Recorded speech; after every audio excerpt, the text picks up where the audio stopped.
This is USVI News, your Virgin Islands connection. Hi everyone, thanks for joining us for USVI News. I'm Haley Potter. It's National Hospital Appreciation Week and the celebrations are kicking off at the Schneider Regional Medical Center. Dozens of hospital staff gathered in the lobby hearing from special speakers who shared words of appreciation to the employees. The theme this year is inspiring hope through healing. Everyone wore buttons that said "We care" as a sign of commitment and dedication to each patient that comes into the medical center. Our Allie Bornvanak caught up with one of the medical center leaders as they kick off this very special week.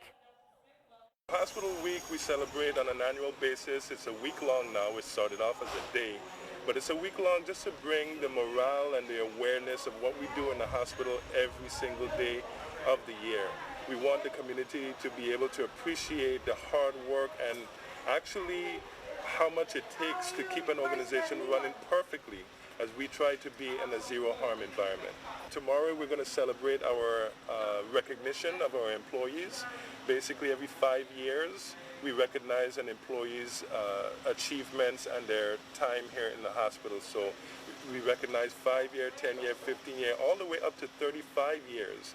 We have some employees that have been in the organization and committed to the organization for 35 years. And so we take that time to recognize them and appreciate all that they've done.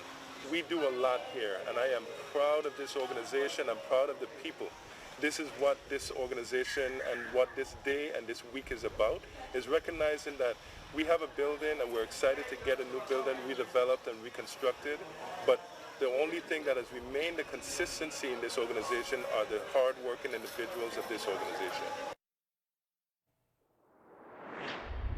And it is also National Police Week, which started in 1962 as a way to pay special recognition to officers who have lost their lives in the line of duty. Here at home, the VIPD St. Croix District held a breakfast on Monday morning for VIPD employees and retirees as a special way to recognize their hard work on the line of duty on a daily basis. Police officers nationwide will continue to be recognized throughout the week, and the National Law Enforcement Officers Memorial Fund has a schedule of virtual events throughout the week that will be live streamed on their Facebook page. Governor Albert Bryan has activated the National Guard in response to an ongoing odor complaints on St. Croix. The Guard's civil support team has been called up to support ongoing monitor efforts by the DPNR and the Environmental Protection Agency. The governor has also activated VITEMA's Emergency Operations Center. Residents in Frederickstead have been dealing with an odor in the air since last Wednesday. The odor was so bad, schools had to close. Governor Bryan says they've been closely monitoring reports from the residents on the west end side of St. Croix and are working to contain the odor, find the source, and ensure whatever's causing it won't happen again. They're focusing on the Lime Tree Bay refinery and asphalt plant in the Anguilla landfill. They haven't yet confirmed the source. The complaints come as the Department of Planning and Natural Resources and the U.S. Environmental Protection Agency is investigating a gas emissions release from Lime Tree Bay refinery that occurred earlier this month. But again, it's not confirmed if Lime Tree is the source of the odor. The National Guard is joining DPNR and the EPA in investigating and conducting tests to confirm the source of the odor and identify contaminants.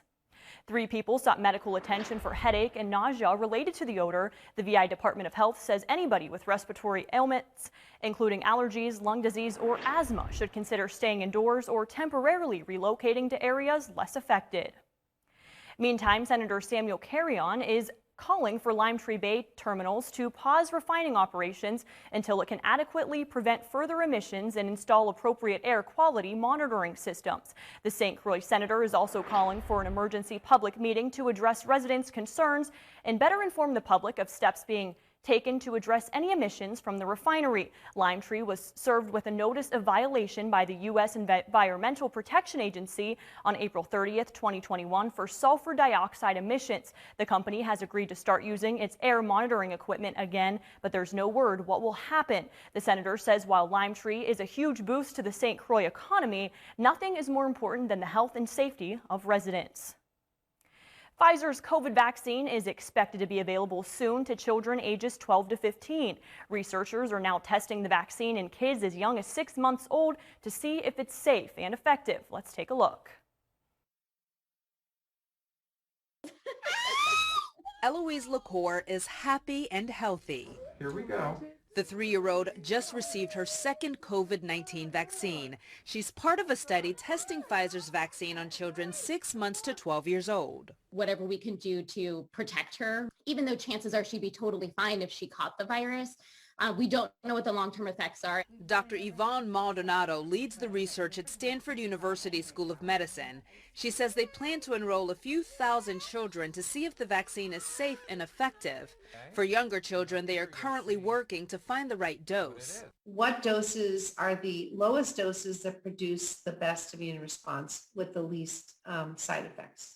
Getting parents on board may be a challenge. A recent survey shows less than a third of U.S. parents with children ages 12 to 15 say they'll get them vaccinated right away.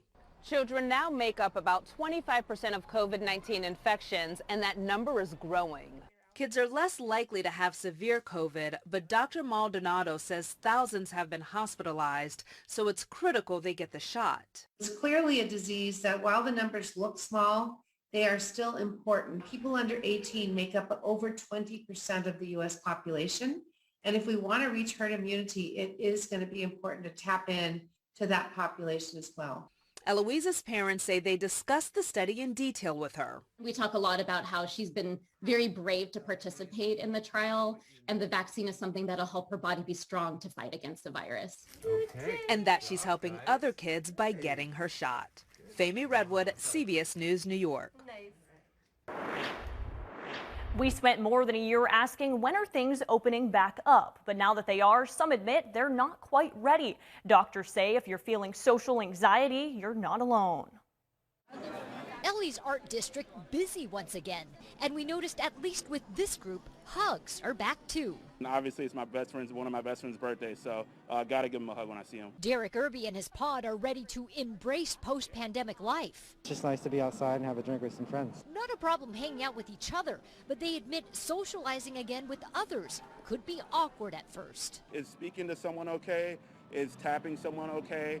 So a lot of these social cues that we had before are now being reset, and we're having to reestablish them. So I think that's a lot of the anxiety. Don't be surprised if you actually aren't sure how to interact in person anymore. Kaiser Permanente psychiatrist Dr. Luis Sandoval says it's okay to feel anxious. Why? We actually got used to being in quarantine. While some can't wait to get out. Listen, I jumped right into it.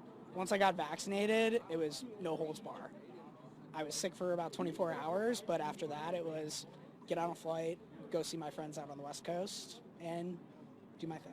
But mental health experts say if that's not your thing, that's okay too. I'm kind of tiptoeing my way into the pool. I always encourage my patients to place things in two baskets. One basket is what can you control and what can you not control? Continuing to follow safety guidelines you can control. The rest, doctors say, will come with time. It's part of the transition of life, and we just need to adapt in a way that accommodates the guidelines that we're being given.